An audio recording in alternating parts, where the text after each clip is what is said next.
Entonces, les pido perdón si se escucha a mi hijo, pero bueno, estamos todos en estas circunstancias. Entonces, volviendo, por eso perdón si tengo que cortar, sepan comprender. Bueno, entonces, estábamos en la inserción a la División Internacional del Trabajo.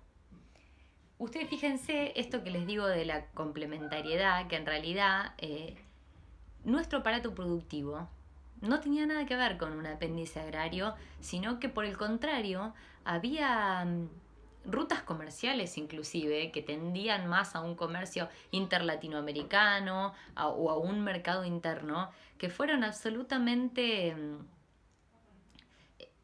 desarmados, desactivados. Ustedes piensen que las zonas más ricas del país era básicamente el NOA, porque eran los lugares donde existía mayor población sedentaria, con lo cual durante todo lo que fue la conquista y durante todo lo que fue el colonialismo formal, era donde había mayor población a la que someter en la esclavitud y apropiarse su riqueza.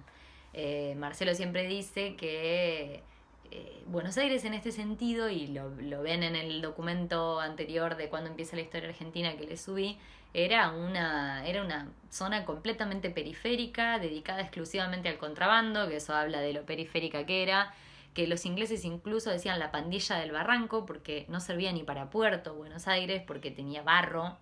Eh, entonces, de alguna manera, era una aldeíta marginal. Y empieza a tomar protagonismo histórico cuando se crea el Virreinato del Río de la Plata para frenar el avance portugués, que avanzaba producto de la expulsión de los jesuitas.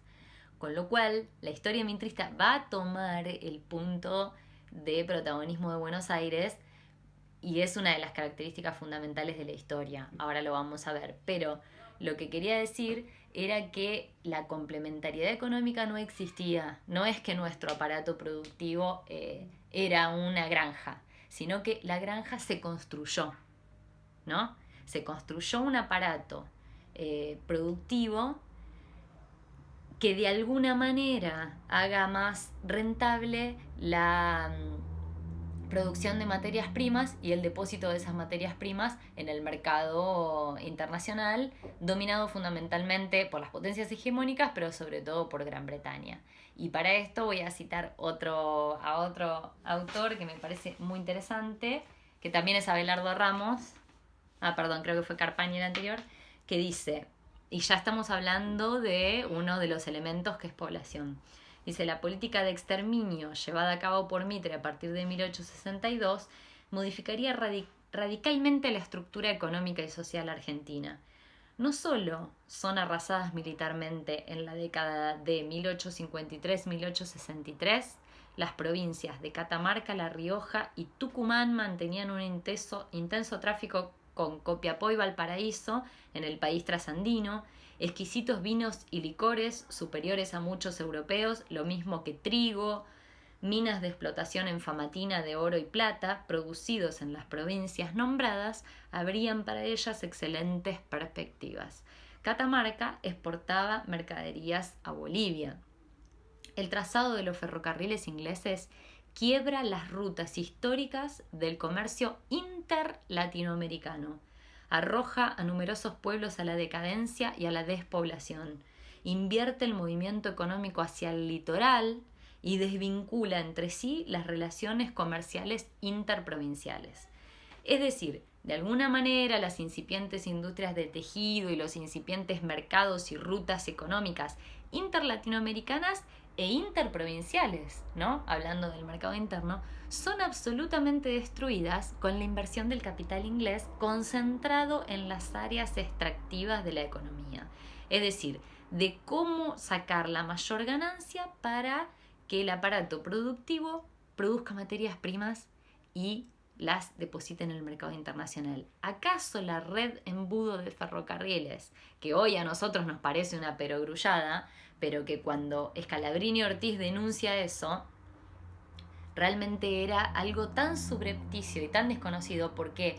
Porque la dominación británica, al tener esta vuelta de tuerca, que se conservaba la independencia formal, no es que uno tenía el ejército de ocupación ahí visible donde decía, bueno, si yo quiero liberarme del yugo y quiero realmente conseguir la independencia, necesito disputar contra este enemigo que es representante de las potencias opresoras o colonizadoras. No, de alguna manera esta nueva dependencia era una dependencia más que formal, que en realidad formalmente éramos independientes, era una dependencia material. Entonces, de alguna manera es subrepticia la dominación, ¿se entiende? Lo cual lo hace más eh, efectivo, porque las cadenas son invisibles. Entonces, de alguna manera hay que estudiar, y esto lo dice Marcelo en su libro Combatiendo el Capital, si el mayor invento de la dominación es la invisibilidad de las cadenas, entonces nos tenemos que poner a estudiar en dónde estas cadenas nos aprisionan, para el tiempo que las vamos conociendo, las vamos rompiendo. Y de alguna manera eso hizo Scalabrini cuando escribió Política Británica en el Río de la Plata, o describió la red de embudo de los ferrocarriles, que si uno la grafica, toda esa red de embudo en donde no se relacionan los comercios provinciales entre sí, sino que todos van al puerto de Buenos Aires, digamos, es casi una garra de cómo sacan los productos y los deposita afuera. Para mí es simbólica la red de embudo de los ferrocarriles. Entonces, no es cierto que nuestro aparato productivo